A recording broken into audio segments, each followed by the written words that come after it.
नाम के यज्ञदत्त नाम के व्यक्ति के पुत्र को, जो कि बड़ा पापी था, बहुत दुराचारी था, बड़ा दुष्ट था, और उसको भगवान शिव उस पर प्रसन्न हो गए तो उसको कुबेर बना दिया। हाँ, अलकापुरी का राजा बना दिया। सारी दुनिया में जितने यक्षगंधर्व नाग किन्नर देव मनुष्य ब्रह्मलोक विष्णुलोक जहां भी धन की जरूरत पड़ती है वो कुबेर के यहाँ से ही सारा धन जाता है ना। कुबेर बना दिया एक ऐसे प्यापी व्यक्ति को। शौनकादि ऋषि बोले कैसी बात कर रहे हो गुरुजी, ऐसे कैसे हो सकता है कि कोई पापी व्यक्ति और भगवान शिव उनको उनको उनको इतनी बड़ी गद्दी पर ले जाकर के बैठाते हैं, ऐसा हो कैसे सकता है, ऐसे हुआ कैसे? कहते हैं कि प्यार से और ध्यान से कथा सुनो तो श्रृणु नारद वक्ष्यामि चरितं ससिमोनिना यथा जगाम कैलाशं शाखित्वं धनदस्य हि। भगवान जो कुबेर है ना, कुबेर को भगवान शिव अपना सखा मानते हैं और सखा मान करके एक बार प्रसन्न होकर के उसको कुबेर की संपदा प्रदान कर दिया। अरे बोले आप वो कथा सुनाओ कि एक पापी व्यक्ति आखिर कुबेर बना कैसे, मैं तो ये जानना चाहता हूं, आप कृपा करके सुनाइए। तब श्री सूत जी महाराज कहते हैं कि आसित काम पिल्य नगरे शोभया जी कुलोद्भवम् और दीक्षितो यज्ञ दत्तारथो यज्ञ विद्या विशारद। काम्पिल्य नाम के नगर में एक यज्ञदत्त नाम के ब्राह्मण रहते थे।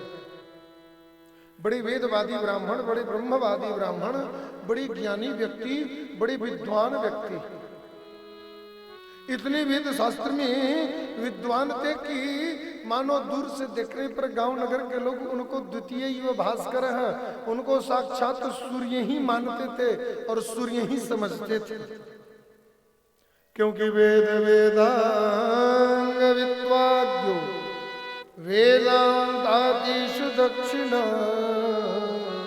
राजमान्योद्धवं धूना वदान्यं कीर्तिभाजनम्। सारी दुनिया में, सारे नगर में उनकी बड़ी कीर्ति, उनका बड़ा नाम, उनका बड़ा यश, उनकी बड़ी प्रतिष्ठा थी। बड़े बड़े संभ्रांत ब्राह्मण थे, वेदांत के जानकार थे।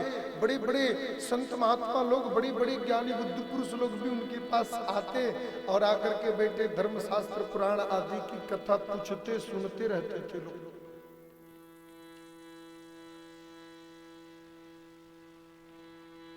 वो यज्ञदत्त नाम के ब्राह्मण अपना जीवन बड़े सानंद पूर्वक भगवत शरणागति लेते हुए और अपना जीवन यापन कर रहे थे।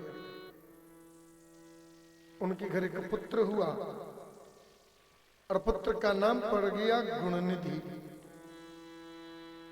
कहते हैं कि आसितम गुणनिधिर नाम दीक्षितस्य वै सुता कृतोपनयनम सोष्टो विद्या जग्रभूरिश। एक पुत्र हुआ, उसका नाम तो रख दिया गुणनिधि, गुण का भंडार हो, जो गुण का निधि हो। लेकिन कई बार नाम लोगों का चीनी प्रसाद रहता है, स्वाद खाण का भी नहीं आता है। हाँ, नाम तो बड़े अच्छे अच्छे हो जाते हैं, नाम तो बड़े प्यारे प्यारे हो जाते हैं, और उनका कर्म देखो तो फिर बदबू आती है उनके कर्मों से। नाम तो गुणनिधि था भाई, रूप स्वरूप ब्राह्मण खानदान, बिल्कुल श्वेत स्वरूप और दिव्य स्वरूप तो था ही, लेकिन लेकिन लेकिन एक गड़बड़ था, अंदर सब गंदा ही गंदा भरा था। मांस मदिरा का सेवन करना, मांस भक्षण करना, वेश्यावृत्ति करना और गंदे काम करना। और सुनो, सबसे बड़ी उसमें तो एक गलत कार्य था कि वो बहुत बड़ा जुआड़ी था। हाँ, खूब जुआ खेलता था। घर में पंडित जी को तो खूब जहां तहां जाते तो विदाई में सोना की सिकड़ी अंगूठी और खूब उनको कपड़ा लत्ता दुनिया जहान तो मिलते ही रहता था। और शिव महापुराण में लिखा है ये बात कि घर से माँ से सोने चांदी का सामान मांग करके ले जा करके बेचता और बेच करके जुआ खेलता। एक बार उसके पिताजी वो किसी व्यक्ति के पास गए और वो व्यक्ति बड़ा परेशान था। बोला साहब हम तो अपना सोना की अंगूठी बेचना चाहते हैं, मेरे को पैसा का बड़ा दिक्कत है।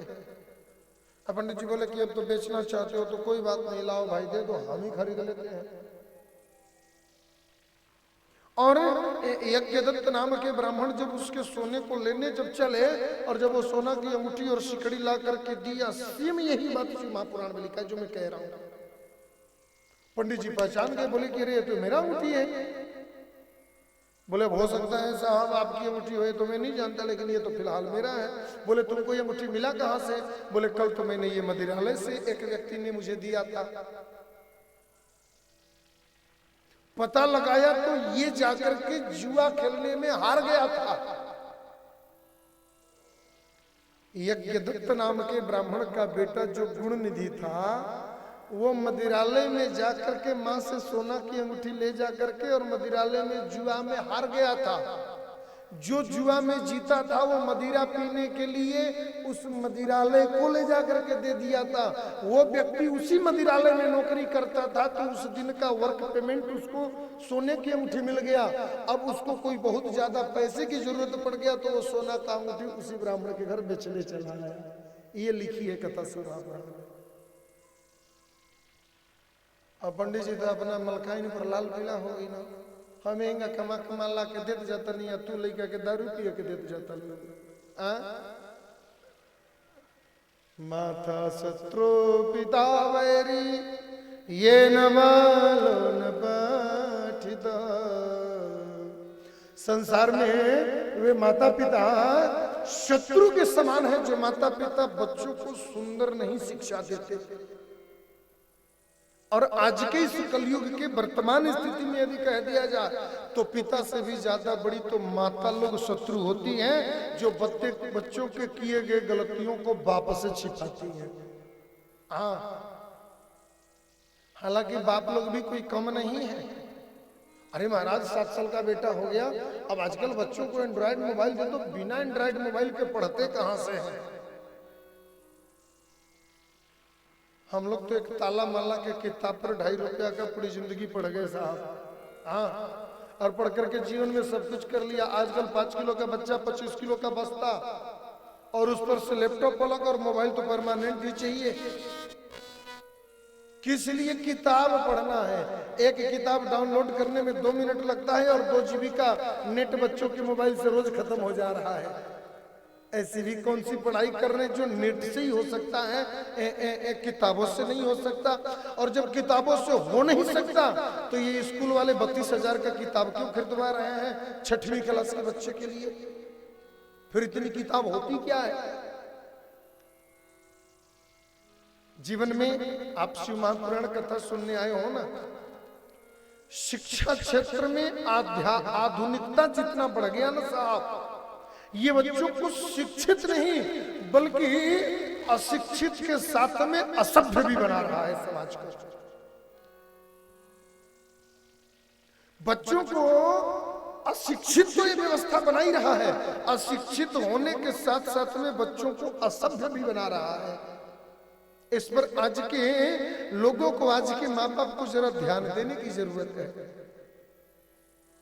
माँ के ममता के कारण वो बिगड़ गया और बिगड़ने के कारण एकदम दुर्वृत्ति हो गया। लिखा है कि तातानुरूप रूपेण यशसा कुलशीलता ततो नत्र बसे क्यों न त्यज दुर्वृत्तता स्वकाम।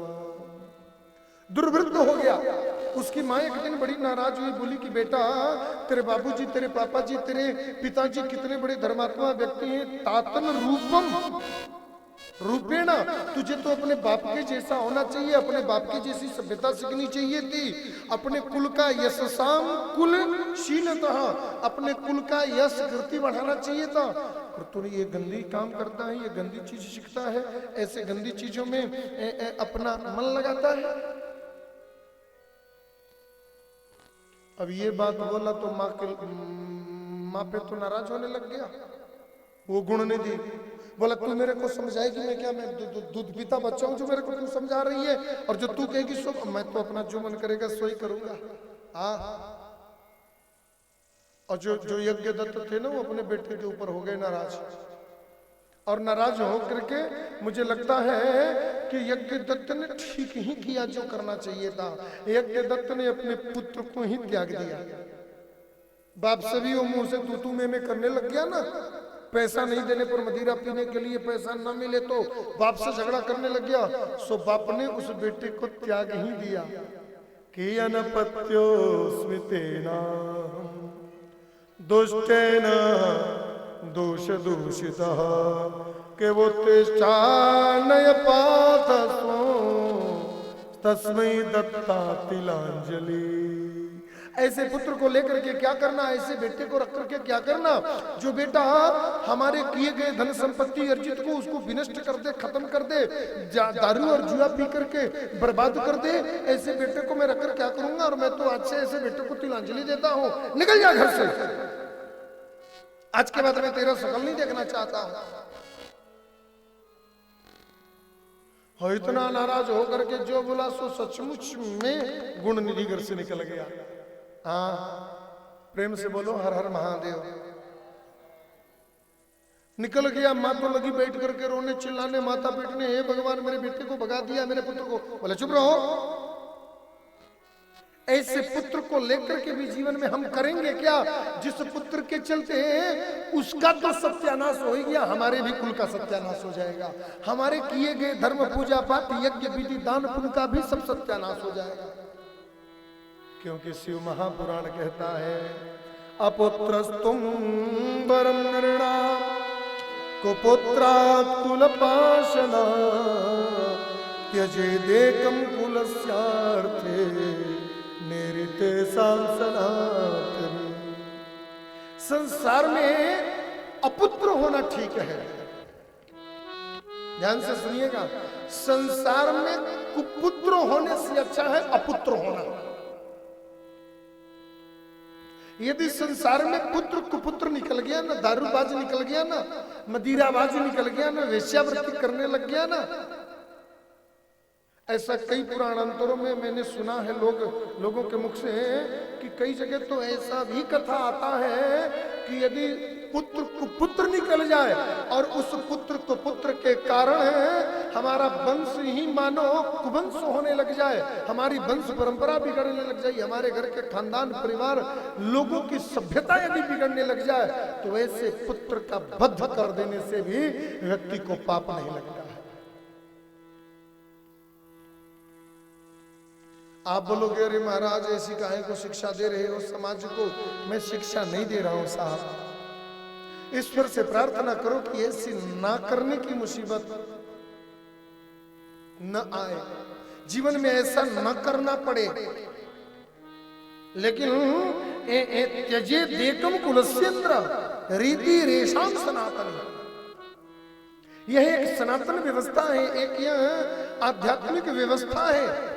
यदि पुत्र कुपुत्र होना, संतान यदि किसी लायक न होना, तो उसको घर से त्याग ही देने में भलाई है, उसको तो घर से त्याग ही देना चाहिए। और वो देखो, वो तो बिल्कुल त्याग दिए और त्याग करके बोले कि निकल जाओ घर से। और याजकस्य कुले जन्मा कथम में व्यसनम महता अहो बलिर्भिर भावे कर मानव। अपने कर्म बंधन के कारण प्रकर के वह घर से निकल गया और निकल करके जा करके जंगल में दर दर भटकने लगा साहब। दर दर भटकते भटकते कहाँ जाएं, क्या पिए, क्या खाएं, कहाँ रहें, कुछ समझ में नहीं आ रहा था। तब तक उसको एक दिव्य शिव जी का मंदिर दिखाई दिया। शिव जी का मंदिर दिखाई दिया, बड़ा खुश हुआ, मन अच्छा लगा। चलो अब ऐसे जंगल में भटकते रहने से, भूखों रहने से अच्छा है कि भोले बाबा के मंदिर में चलते हैं और भोले बाबा के मंदिर में ही चल करके आज रात्रि को विश्राम करेंगे। और जाकर के उसी मंदिर में लेट गया। लिखा है कि शिवालयों प्रवेश्याय संभक्त शिव भक्ति और यथोचितं सुनीचेना पूजयामास शंकर। जाकर के देखा बड़े बड़े संत महात्मा अमलात्मा ज्ञानी पुरुष लोग, बड़े सिद्ध महाजन लोग बैठ करके भोले बाबा का खूब कीर्तन हो रहा था, खूब भजन हो रहा था, खूब ढोल मजीरे बज रहे थे, खूब मृदंग झांझ सहनाई बज रहा था और सब लोग भगवान की दिव्य आरती मंगल कर रहे थे। खूब धूप दीप नैवेद्य का सुंदर भोग स्वाद आ रहा था। इसको लगा कि हम तो पापी हैं, हम तो दुराचारी हैं, हम तो विद्या पीने वाले हैं, हम तो वेश्यावृत्ति करने वाले हैं, मंदिर में जाना ठीक नहीं है, भोले बाबा का मंदिर है। सो कोने में ही बैठ गया। और कोने में बैठ करके बेचारा टुकुर टुकुर ताक रहा था। रात्रि को भोग प्रसाद हुआ। सोचा कि यदि मैं संतों के बीच में जाऊंगा तो बुरा नहीं मान जाएंगे, इसलिए वो तो गया ही नहीं, चुपचाप मंदिर में पड़ा रहा। अच्छे अच्छा पकवान देखा, मन में तो बिल्कुल अच्छा अच्छा चीज बनता है तो फिर ऐसे ही थोड़ी सी क्वांटिटी बढ़ जाती है ना भोजन की। देखा कि बड़ा अच्छे अच्छे 56 भोग भोले बाबा को लगा है, तो सुबह से कुछ खाया नहीं था, सो भूख तो लगा ही था, भूख और तेज हो गया। लेकिन अब दिखा नहीं वो, इसलिए किसी ने उसको भोजन दिया नहीं। शिव जी के मंदिर में भागवत में शिव महापुराण में लिखा है कि थोड़ा सा प्रसाद ना गर्भगृह में रख दिया गया। ऐसा पुजारी जी लोगों का आदत होता है, सारा प्रसाद बांट देंगे, 2-4 लड्डू, 2-4 सेव, 2-4 केला ऐसे स्टोर रखते हैं। क्या पता कोई बढ़िया सेठ जी आ गए तो देने की काम आ जाएगा, और ऐसा होना भी चाहिए। सो मंदिर में थोड़ी सी प्रसाद रखा हुआ था और सब लोग रात को सो गए, तो सोचा कि अब चलता हूं और चल करके ये प्रसाद खा लेता हूं। बहुत ध्यान से सुनिएगा। और जैसे ही प्रसाद लेने के लिए मंदिर में प्रवेश किया, सो वो किवाड़ बजने की और थोड़ा सा घंटी बजने की आवाज सी आ गई, बर्तन खड़खड़ाने की आवाज आ गई, और मंदिर के पुजारी लोग सब लोग जोर जोर से आवाज देने लगे, कौन है, कौन है, कौन है? कि कोयम कोयम त्वरापनो गृह्यताम गृह्यताम सो इति चक्रोशय संजो गिराम भयमयोच्चय। अरे कौन है भाई, कौन है भाई, कौन मंदिर में गया है, कौन मंदिर में गया है? अरे देखो भाई, कोई मंदिर में गया है। और सब लोग, पूरे मंदिर के जितने पुजारी थे और जितने वो सब लोग थे, सब लोग दौड़े दौड़े आए, और दौड़े दौड़े आए तो जाकर के देखे तो मंदिर पे के ऊपर शिवलिंग में जो चढ़ा हुआ प्रसाद था ना, वो गुणनिधि जो दारूबाज था, वो शिव जी के थाली में ही बैठ करके भोजन कर रहा था। हाँ, अब पुजारी लोग तो हो गए नाराज। अरे ये तो बड़ा दुष्ट है, ये तो बड़ा पापी है, ये तो बड़ा दुराचारी है, भगवान का भोग झूठा कर दिया, भगवान का थाली झूठा कर दिया, और तो और भगवान का अर्घा भी झूठा कर दिया, मारो पीटो। और सब लोग मिल करके एक एक तमाचा उसके कान पर मारे, दिन भर का भूखा था बेचारा, मर गया। हाँ, और सचमुच में मर गया। लिखा है शिव महापुराण में कि मुंचम तैव द्विजम यम्याम गणा परम धर्मिका दंड योगो नसो विप्रो दग्धा सर्वात संचय। दो तमाचा जो सब लोगों ने मिलकर के मारा कि वहीं पर वो गिरा, और गिरने के बाद उसकी तो मौत ही हो गई। और जैसे ही उसकी मृत्यु हुई, उसी तरह यमराज के दूत लोग आ गए और आकर के उसको पकड़ करके और सीधा लेकर के यमलोक जाने लग गए। उसी समय भगवान शिव के पार्षद प्रकट हो गए, नंदी भृंगी श्रृंगी आदि। भगवान शिव के गण बोले कि इसको छोड़ दो, इसको लेकर के उधर नहीं जाना है, मतलब कि ये यमपुरी नहीं जाएगा, ये तो अब शिवपुरी जाएगा। अरे यमपुरी कैसे नहीं जाएगा? इसने जीवन में पाप किया, वेश्यावृत्ति किया, मदिरा पिया, माँ बाप को दुख देता था, और स्वर्ण बेचने वाला था, स्वर्ण का ऐसे चोरी डकैती करने वाले व्यक्ति को नरक में नहीं जाना पड़ेगा? बोले ये नहीं जा सकता है नरक में। क्यों नरक में नहीं जा सकता? बोले इसका सबसे बड़ा कारण एक ये है कि पतंतिम लिंग शिरसा दीप छाया निवारिता स्वचैलाचल तो नेना दत्ता दीप दशांशी। इसने अपने जीवन में एक बार भगवान शिव के मंदिर में एक दिया जलाया है। एक बार इसने अपने जीवन में एक बार दिया जलाया था। अच्छा, वो एक बार कभी और दिया नहीं जलाया था। वो हुआ ऐसा कि वो क्या हुआ कि मंदिर के गर्भगृह में प्रसाद तो था, लेकिन लाइट बंद हो गया था। अब मंदिर बंद होता है रात में तो दीपक बुझा दिए जाते हैं ना।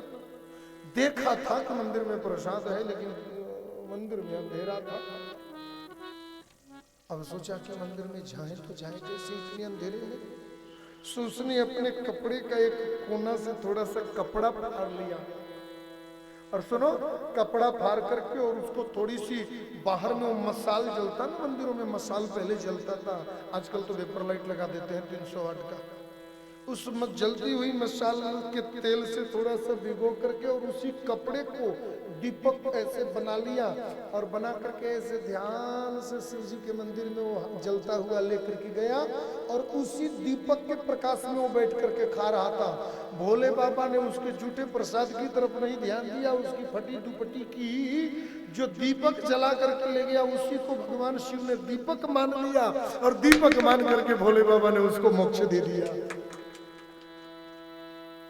ऐसो उदार को जगमाई बिन सेवा जो द्रवहि दीन पर शिव सरिस को नाई।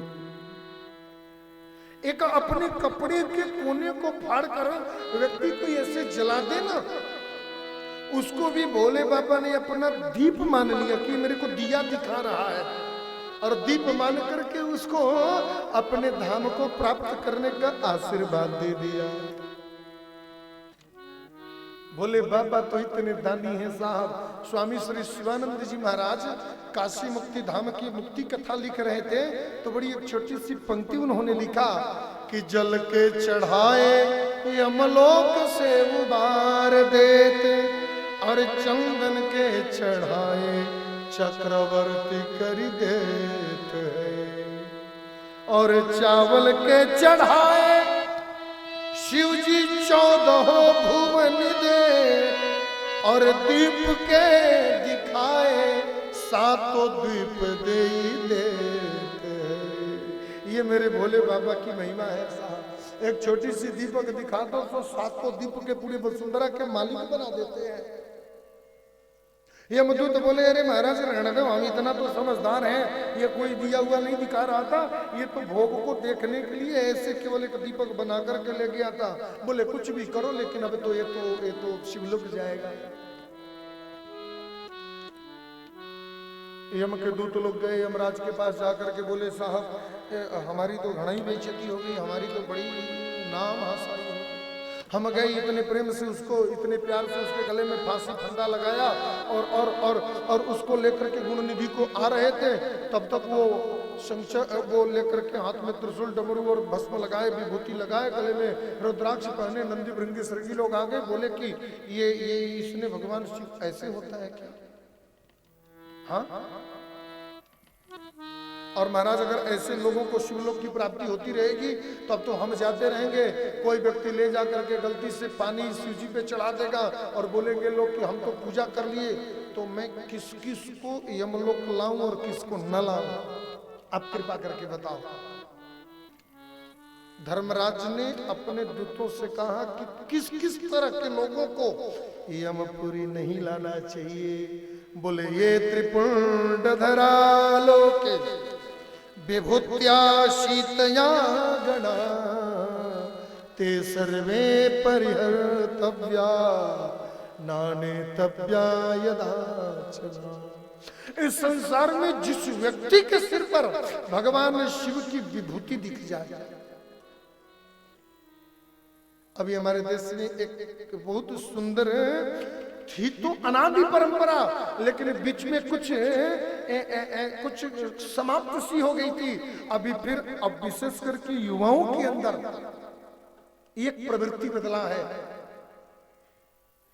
कई शहरों में मैंने कथा करने गया तो देखा कि लोग माथे पर त्रिपुंड मार करके, और कोई माथे पर ओम बनाकर, कोई स्वस्तिक बनाकर, कोई ओम नमः शिवाय, कोई राधे राधे, कोई जय श्री कृष्ण, कोई हर हर महादेव, कोई सीताराम, कोई जय महाकाल, ऐसा ऐसा लोगों का टिक्का लगा करके और फर्स्ट क्लास की चुंडी रख करके, फर्स्ट क्लास दाढ़ी सेट करा करा करके लोग, और बड़े प्रेम से रुद्राक्ष, तो कोई स्फटिक, तो कोई मोती, तो कोई कुछ की माला धारण करके, और लोग घूम रहे हैं।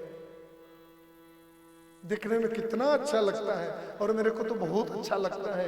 ये भारतीय संस्कृति, भारतीय परंपरा, भारतीय व्यवस्था और भारतीय सनातन धर्म का प्रतीक है, जिसे हर व्यक्ति के माथे पर होना ही चाहिए। हर व्यक्ति के गले में तुलसी की माला, रुद्राक्ष की माला तो होनी चाहिए साहब।